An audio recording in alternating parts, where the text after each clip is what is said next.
Bro, கருப்பு 4த் single வருமா? வராதா? அப்படின்னு சொல்லிட்டு நம்ம சேனலுடைய சப்ஸ்கிரைபரான நம்ம நண்பர் லோகிந்த் அவர்கள் வந்து பார்த்தீங்கன்னா கேட்டிருக்காரு. ஸோ இந்த வீடியோவில் வந்து பார்த்தீங்கன்னா, இவர் கேட்ட கேள்விக்கான பதிலையும், அது மட்டும் இல்லாம நம்ம கருப்பு திரைப்படத்தினோட டைரக்டரான நம்ம ஆர்ஜே பாலாஜி அவர்கள் வந்து பார்த்தீங்கன்னா, விகடனில் வந்து பார்த்தீங்கன்னா, இந்த படத்தை பற்றின ஒரு மிகப்பெரிய இன்டர்வியூ வந்து கொடுத்துருக்காரு. ஸோ அந்த இன்டர்வியூவில் அவர் முக்கியமாக கருப்பு படத்தை பற்றி என்னென்னலாம் விஷயங்கள்லாம் பேசியிருக்காருங்கிறத பற்றி தான் முக்கியமாக இந்த வீடியோவில் வந்து நம்ம டிஸ்கஸ் பண்ண போகிறோம்.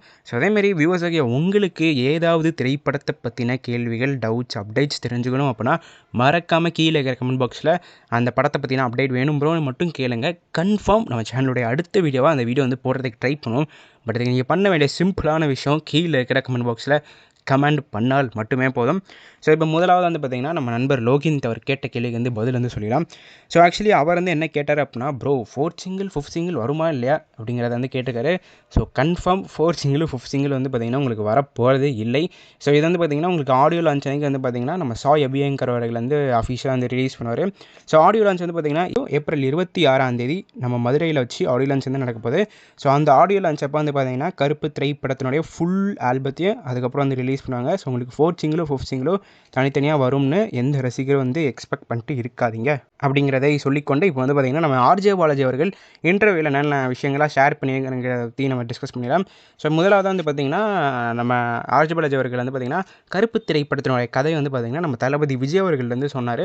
ஸோ அதை பற்றின ஒரு எக்ஸ்பீரியன்ஸ் என்ன, நீங்கள் எவ்வளோ தூரம் கதை சொன்னீங்க, அதை பற்றி கேள்வி கேட்கறதுக்கு நம்ம ஆர்ஜேபி அவர்கள் வந்து என்ன சொல்லியிருக்காரு அப்படின்னா, நான் வந்து விஜய் அவர்கள்ட்ட இந்த கதையை 2 வாட்டி சொன்னேன். 2 வாட்டி வந்து பார்த்திங்கன்னா விஜய் அவர்களுக்கு கதை வந்து பிடிச்சிருந்தது. ஸோ அதுக்கப்புறம் வந்து பார்த்திங்கன்னா கொஞ்சம் கொஞ்சமாக நாங்கள் ஸ்கிரிப்ட் வந்து டெவலப் பண்ணும் போதில் வந்து பார்த்திங்கன்னா நான் ஸ்கிரிப்ட் டெவலப் பண்ணும்போது விஜய் சார்ட்ட சொல்லுவேன். விஜய் சார் வந்து பார்த்திங்கன்னா ஒரு சில விஷயங்கள்லாம் சொல்லுவாங்க. 2 பேரும் வந்து பார்த்திங்கன்னா சேர்ந்தா வந்து பார்த்திங்கன்னா ஸ்கிரிப்ட் ரைட்டிங்லாம் கொஞ்சம் கொஞ்சமாக பண்ணிகிட்டு இருந்தோம். ஸோ அந்த டைம் வந்து விஜய் சார் வந்து என்கிட்ட கேட்டார். ஸோ எவ்வளோ சாங்ஸ் வந்து நீங்கள் வைக்க போகிறீங்க, எவ்வளோ டான்ஸ் வந்து நான் பண்ணுற மாதிரி இருக்கும் பாடல்களில் அப்படிங்கிற விஷயங்கள்லாம் வந்து நாங்கள் ரொம்ப டிஸ்கஸ் வந்து பண்ணிட்டு இருந்தோம். ஸோ எனக்கு அப்போ தான் புரிய வந்துச்சு, இந்த மாதிரி வந்து ஒரு மிகப்பெரிய சூப்பர் ஸ்டார் ஆச்சு படம் வந்து நம்ம எடுக்க போகிறோம் அப்படின்னா கன்ஃபார்ம் வந்து அவங்கள டான்ஸ் வந்து ஆட வைக்கணும் அப்படிங்கிறத நான் விஜய் சார் மூலியமாக தான் புரிஞ்சுக்கிட்டேன். ஸோ அதுக்கப்புறம் லேட்டர் வந்து பார்த்திங்கன்னா இந்த கதை வந்து விஜய் சார் வச்சு மெட்டீரியலைஸ் வந்து ஆகலை. ஸோ அது நம்ம எல்லாருக்குமே தெரிஞ்ச விஷயம் தான். ஸோ அதுக்கப்புறம் வந்து பார்த்திங்கன்னா சூர்யா அவர்களில் சொல்லி இப்போ வந்து பார்த்திங்கன்னா கருப்பு படம் வந்து ரெடியாக இருக்குது. ஸோ விஜய் அவர்கள் இந்த மாதிரி நிறையா கேள்விகள் கேட்டனால நான் வந்து கொஞ்சம் எக்ஸ்பீரியன்ஸ் வந்து ஆகிக்கிட்டேன். ஸோ ஆகிக்கிட்டு இந்த மாதிரி பெரிய ஸ்டார்ஸ் வச்சு படம் எடுக்க போகிறோம் அப்படின்னா கன்ஃபார்ம் வந்து அவங்களுடைய படத்தில் வந்து நம்ம கொஞ்சம் ஒரு 2-3 டான்ஸ் பாடல்கள் வந்து வச்சா தான் நல்லாயிருக்கும் அப்படிங்கிறத விஜய் சார் மூலியமாக நான் புரிஞ்சுக்கிட்டேன் அப்படிங்கிறத வந்து சொன்னார். ஸோ அது மட்டும் இல்லாமல் இந்த திரைப்படத்தில் நம்ம சூர்யா அவர்கள் 2 பாடல்களுக்கு வந்து பார்த்திங்கன்னா டான்ஸ் வந்து ஆடியிருக்காராமா. 2மே வந்து பார்த்திங்கன்னா தாறுமாறாக இருக்க போகுது. தியேட்டரில் கண்டிப்பாக எரப்ட் ஆகும் அப்படிங்கிறத சொல்லியிருக்காரு. ஸோ 2 பாடல்கள் எதுங்கிறது நமக்கே தெரிஞ்ச விஷயம் தான். காட் மோடு, அதுக்கப்புறம் வந்து பார்த்திங்கன்னா ராத்துராசன்லாம் சரியான ஒரு டான்ஸ் மூவ்ஸ் அப்படி தான் சொல்லணும். டான்ஸ் ஆகட்டும், நம்ம ஜிகே விஷ்ணு அவர்களுடைய விஷுவல்ஸ் ஆகட்டும், எல்லாம் வந்து பார்த்திங்கன்னா நொறுக்கிட்டாங்க அப்படி தான் சொல்லணும். ஸோ தியேட்டரில் பார்க்கலாம் எந்த மாதிரியான ரெஸ்பான்ஸ் வந்து ரசிகர்கள் கொடுக்க போகிறாங்க அப்படின்னு. ஸோ இரண்டாவதாக வந்து பார்த்திங்கன்னா நம்ம சூர்யா அவர்களுடைய கேரக்டர் கருப்பு திரைப்படத்தில் எந்த மாதிரி இருக்கும்னு கேட்டதுக்கு வந்து பார்த்திங்கன்னா, இப்போ ரீசெண்டாக வந்து பார்த்திங்கன்னா நம்ம சூர்யா அவர்கள் வந்து சூரரை போற்று, ஜெய் பீம் இந்த மாதிரி சீரியஸான கேரக்டர் வந்து பண்ணிட்டுருக்காரு. ஸோ அந்த மாதிரியான ஒரு கேரக்டரை வந்து பார்த்திங்கன்னா கருப்பில் வந்து அவர் பண்ண போகிறது இல்லை. ஒரு ஃபன்னாக, ஒரு என்டர்டெயின்மெண்ட்டாக, ஒரு மாசியான கேரக்டராக தான் வந்து பார்த்திங்கன்னா இந்த திரைப்படத்தில் நீங்கள் சூர்யா அவர்களை பார்க்க போகிறீங்க அப்படிங்கிறத வந்து சொல்லியிருந்தாரு. ஸோ மேலும் வந்து பார்த்திங்கன்னா இந்த படத்தில் வந்து எந்தெந்த காஸ்ட் அண்ட் குரூ இருக்காங்க அப்படிங்கிறத நம்ம ஆர்ஜேபி அவர்கள் வந்து பார்த்திங்கன்னா சொல்லியிருக்காரு. ஸோ இந்த படத்தில் வந்து பார்த்திங்கன்னா மெஜாரிட்டி ஆஃப் த ஸ்டார்ஸ் எல்லாருமே வந்து பார்த்திங்கன்னா மலையாளம் ஆக்ட்ரஸாக இருக்க போகிறாங்க அப்படிங்கிற விஷயத்தை வந்து பார்த்திங்கன்னா அவர் ஷேர் பண்ணியிருந்தார். ஸோ முக்கியமாக யாரெல்லாம் இருக்காங்க அப்படின்னா அந்தகன் மாயா ரவி அப்படிங்கிற ஒரு ஆக்ட்ரஸ் வந்து இருக்காங்க. ஸோ எனக்கு அவங்களோட பேர் ப்ரொனன்சியேஷன் கரெக்டாக தெரில. ஸோ தப்பாக ப்ரொனன்ஸ் பண்ணிட்டேன் அப்படின்னா சாரி ஃபார் தட். ஸோ அதுக்கப்புறம் வந்து பார்த்திங்கன்னா நம்ம ஸ்வாக்ஷிதா அவங்க வந்து இருக்காங்க. ஸோ லப்பர் பந்து திரைப்படத்தில் வந்து பார்த்திங்கன்னா நம்ம அட்டகத்தி தினேஷ் அவர்களுடைய ஒய்ஃப் வந்து நடிச்சிருப்பாங்க. ஸோ அவங்க வந்து இந்த திரைப்படத்தில் வந்து இருக்காங்க. ஸோ அதுக்கப்புறம் வந்து பார்த்திங்கன்னா சிவானந்த் அப்படிங்கிற ஒரு ஆக்ட்ரஸ் வந்து இருக்காங்க. ஜார்ஜ் மரியன் அவர்கள் வந்து இருக்காங்க. தீபா சங்கர் அப்படிங்கிறவங்க வந்து இருக்காங்க. வடிவு அரசி அப்படிங்கிற ஒருத்தவங்க வந்து இருக்காங்க. ஸோ அதுக்கப்புறம் வந்து போபாலன் அப்படிங்கிறவங்க வந்து இருக்காங்க. ஸோ மேலும் வந்து பார்த்திங்கன்னா நம்ம நாட்டி அவர்கள் வந்து இருக்காங்க. ஸோ அதுக்கப்புறம் இந்திரன்ஸ் வந்து இருக்காங்க. ஸோ அத்தனை காஸ்ட் அண்ட் குரூவோட சேர்ந்து நம்ம நடிப்பு நாயகன் சூர்யாவும், நம்ம த்ரிஷா அவங்களும், அதுக்கப்புறம் நம்ம ஆர்ஜே பாலாஜி அவர்களும், நம்ம பிரகாஷ் ராஜ் அவர்களும் தான் வந்து பார்த்திங்கன்னா இந்த திரைப்படத்தினுடைய மெயின் ஸ்டார்ஸ் அப்படிங்கிற விஷயத்தை வந்து பார்த்திங்கன்னா நம்ம ஆர்ஜே பாலாஜி அவர்கள் வந்து ஷேர் பண்ணியிருக்காரு. ஸோ இதில் முக்கியமான விஷயம் வந்து பார்த்திங்கன்னா மலையாளம் ஸ்டார்ஸ் வந்து நிறையா இருக்கனால வந்து பார்த்திங்கன்னா கருப்பு திரைப்படம் வந்து பார்த்திங்கன்னா கேரளாவில் ஜென்ரலாக ஓடுறதை விட கொஞ்சம் டபுள் மடங்கு ட்ரிபிள் மடங்கு கூட வந்து ஓடும். பிகாஸ் அவங்க ஊரில் இருக்கிற காஸ்ட் அண்ட் க்ரூஸ் நிறையா பேர் அந்த படத்தில் இருக்கிறனாலே வந்து பார்த்திங்கன்னா அவங்க ஊரில் இந்த படத்தோடைய எக்ஸ்பெக்டேஷன் ஹைப்லாம் வந்து பார்த்திங்கன்னா கூடும். ஜென்ரலாக நம்ம சூர்யா அவர்களோட படம்னாலே எல்லா ஸ்டேட்ஸ்லேயும் வந்து தாறுமாறான எக்ஸ்பெக்டேஷன் ஹைப் வந்து இருக்க தான் செய்யும். இப்போ வந்து பார்த்திங்கன்னா கேரளா ஸ்டார்ஸ் நிறைய பேர் இருக்கிறனால அவங்க ஊரில் ஒரு எக்ஸ்ட்ரா பாக்ஸ் ஆஃபீஸ் கலெக்ஷன் வந்து நம்ம ப்ரொடியூசர் பார்க்குறதுக்கான அதிக வாய்ப்புகள் இருக்குது அப்படி தான் சொல்லிடும். ஸோ அதுக்கப்புறம் வந்து பார்த்திங்கன்னா நம்ம ஆர்ஜே பாலாஜி அவர்கள் வந்து ஒரு குட்டி கதை வந்து ஒன்று ஷேர் பண்ணியிருந்தார். ஸோ என்னென்னா வந்து பார்த்திங்கன்னா மூக்குத்தி அம்மன் பார்ட் 1 ஷூட்டிங் அப்போ வந்து பார்த்திங்கன்னா நாகர்கோவில் வந்து பண்ணிட்டு இருந்தாங்க. அப்போ வந்து ஒரு பங்களா சீக்வன்ஸ் வந்து காட்டணும். அதுக்காண்டி வந்து பார்த்திங்கன்னா அவங்க நிறையா வீடெல்லாம் வந்து தேடி பார்த்தாங்க.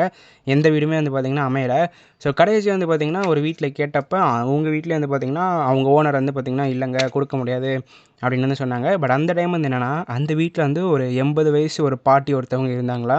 ஸோ அவங்க வந்து ஆர்ஜே பாலாஜி அவர்கள்லேருந்து கேட்டாங்களாம், தம்பி நீ பாலாஜி அப்பா கேட்டதுக்கு நம்ம பாலாஜி அவர்கள் வந்து பார்த்திங்கன்னா ஆமாம் நான் வந்து ஆர்ஜே பாலாஜி, நீங்கள் கிரிக்கெட் கமெண்ட்ரி அதெல்லாம் பண்ணுவீங்களா அப்படின்னு கேட்டதுக்கு ஆமாம் கிரிக்கெட் கமெண்ட்ரி பண்ணுவேன் அப்படி வந்து சொன்னாங்களாம்.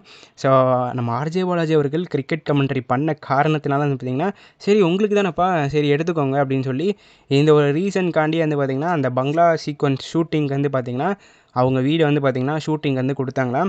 ஸோ இது வந்து நம்ம ஆர்ஜே பாலாஜி அவர்கள் வந்து பார்த்திங்கன்னா கடவுளுடைய பிளெஸ்ஸிங்னால் இந்த ஷூட்டிங் வந்து இந்த வீட்டிலேருந்து என்னால் பண்ண முடிஞ்சுச்சு அப்படிங்கிற இந்த விஷயத்தை வந்து பார்த்திங்கன்னா முக்கியமாக ஷேர் பண்ணியிருந்தார். ஸோ அதுக்கப்புறம் வந்து பார்த்திங்கன்னா நம்ம ஆர்ஜே பாலாஜி அவர்கள் அவருடைய கேரக்டரை பற்றி பேசியிருந்தார். ஸோ அவருடைய கேரக்டர் பேர் வந்து பார்த்திங்கன்னா பேபி கண்ணன். ஸோ இது வந்து பார்த்திங்கன்னா நாங்கள் 4 பேர் பார்ட்லேயே வந்து பார்த்திங்கன்னா ரிவீல் வந்து பண்ணிட்டாங்க. ஸோ இவரோட கேரக்டர் வந்து என்னென்னாங்க இவருடைய பர்சனல் லைஃப்பில் வந்து பார்த்திங்கன்னா இந்த மாதிரி பிரச்சனை வந்து ஒரு ஃபேஸ் பண்ணியிருக்காராம். ஸோ அந்த பிரச்சனையை வந்து இவர் இந்த கதையில் வந்து எழுதி அந்த பிரச்சனையில் வந்து பார்த்திங்கன்னா ஒருத்தவங்க வந்து பலியாடாக மாட்டியிருப்பாங்க. அந்த பலியாடாக தான் நான் இந்த படத்தில் நடிச்சிருக்கேன் அப்படிங்கிறத வந்து சொல்லியிருக்காரு. ஸோ என்ன பிரச்சனை என்னங்கிறதெல்லாம் சொல்லலை. பட் ஒரு சிச்சுவேஷன் இவரோட வாழ்க்கையில் வந்து நடந்திருக்கு. ஸோ அந்த சிச்சுவேஷனை இன்ஸ்பிரேஷனாக வச்சு அதை எடுத்து வந்து பார்த்திங்கன்னா நடிச்சிருக்காரு. ஸோ அதில் வந்து பார்த்திங்கன்னா ஒரு பலியாடாக அந்த சிச்சுவேஷனில் யாருக்கு வந்து இருக்காங்களோ அந்த ரோல் வந்து பார்த்திங்கன்னா நான் நடிச்சிருக்கேன் அப்படிங்கிறத வந்து பார்த்திங்கன்னா நம்ம ஆர்ஜே பாலாஜி அவர்கள் வந்து ஷேர் பண்ணியிருக்காரு. ஸோ கடைசியாக வந்து பார்த்திங்கன்னா இந்த திரைப்படத்தில் த்ரிஷா அவங்க வந்து நடிச்சிருக்காங்க. ஸோ அதை பற்றின கருத்துக்கள் என்னங்கிறத கேட்டதுக்கு வந்து பார்த்திங்கன்னா ஸோ ஸ்டார்டிங்கில் வந்து பார்த்திங்கன்னா நம்ம ஆர்ஜே பாலாஜி அவர்கள் வந்து பார்த்திங்கன்னா த்ரிஷா அவங்கள வச்சு ஒரு கதையை வந்து டைரக்ட் பண்ண வேண்டியதாக இருந்துச்சு. பட் அன்ஃபார்ச்சுனேட்லி ஒரு சில காரணங்களால் அந்த ப்ராஜெக்ட் வந்து பார்த்திங்கன்னா மெட்டீரியலைஸ் வந்து ஆகலை. ஸோ அந்த காரணத்துக்காண்டியே வந்து பார்த்திங்கன்னா நம்ம த்ரிஷா வச்சு ஏதாவது ஒரு படத்தில் நடிச்சே ஆகணும், இவங்களை ஏதாவது ஒரு படத்தில் காஸ்ட் பண்ணணும் அப்படிங்கிற மைண்ட் செட்லேருந்து நம்ம ஆர்ஜே பாலாஜி அவர்கள் வந்து இருந்தார். ஸோ அந்த டைமில் வந்து பார்த்திங்கன்னா கருப்பு படம் வந்து பார்த்திங்கன்னா கிளிக் ஆகி அந்த ப்ராஜெக்ட் வந்து மூவ் ஆன் வந்து ஆக ஆரம்பிச்சிது. சரி நம்ம ஏன் வந்து பார்த்திங்கன்னா சூர்யா அவர்களுக்கு த்ரிஷா வந்து பார்த்திங்கன்னா ஜோடியாக போடலாம் அப்படிங்கிற ஒரு முடிவில் வந்து பார்த்திங்கன்னா இந்த கதைக்கு வந்து பார்த்திங்கன்னா த்ரிஷா அவங்கள வந்து அப்ரோச் பண்ணியிருக்காங்க. ஸோ அவங்களுக்கும் கதை பிடிச்சி போச்சு, அவங்களுடைய கேரக்டரும் நல்லா இருக்குது அப்படிங்கிறத வந்து மைண்டில் வச்சுட்டு சரி ஓகே நானும் வந்து இந்த படத்தில் நடிக்கிறேன் அப்படின்னு வந்து சொல்லியிருந்தாங்க. ஸோ 6 படத்துக்கு அப்புறமா வந்து பார்த்திங்கன்னா 22 வருஷங்கள் கழித்து நம்ம சூர்யாவும் நம்ம த்ரிஷா அவங்களும் வந்து பார்த்திங்கன்னா பேர் வந்து இந்த படத்தில் வந்து ஆறாங்க. ஸோ இவங்க இந்த படத்தில் இருக்கிறது வந்து பார்த்திங்கன்னா ஒரு தனி எனர்ஜியை கொடுக்குது அப்படிங்கிறது வந்து பார்த்திங்கன்னா நம்ம ஆர்ஜே பாலாஜி அவர்கள் வந்து ஷேர் பண்ணிட்டாரு.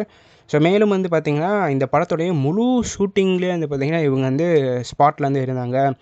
ஸோ இவங்களுடைய ஷூட்டிங் போர்ஷன்ஸ்க்கு மட்டும் இருந்துட்டு கிளம்பாமல் ஃபுல் ஷூட்டிங் வந்து பார்த்திங்கன்னா உட்காந்து இருந்து ஃபுல்லாக பார்த்துக்கிட்டாங்க அப்படிங்கிற இந்த விஷயத்தை வந்து பார்த்திங்கன்னா ஷேர் பண்ணியிருந்தாங்க. ஸோ இந்த விஷயங்களாக தான் வந்து பார்த்திங்கன்னா நம்ம ஆர்ஜே பாலாஜி அவர்கள் முக்கியமாக வந்து பார்த்திங்கன்னா விகடன் இன்டர்வியூவில் வந்து ஷேர் பண்ணியிருந்தாங்க. ஸோ இதில் எந்த விஷயம் வந்து பார்த்திங்கன்னா உங்களுக்கு ஆச்சரியத்தை கொடுத்துச்சு அப்படிங்கிறத மறக்காமல் கீழே இருக்கிற கமெண்ட் பாக்ஸில் பதிவு பண்ணி போங்க.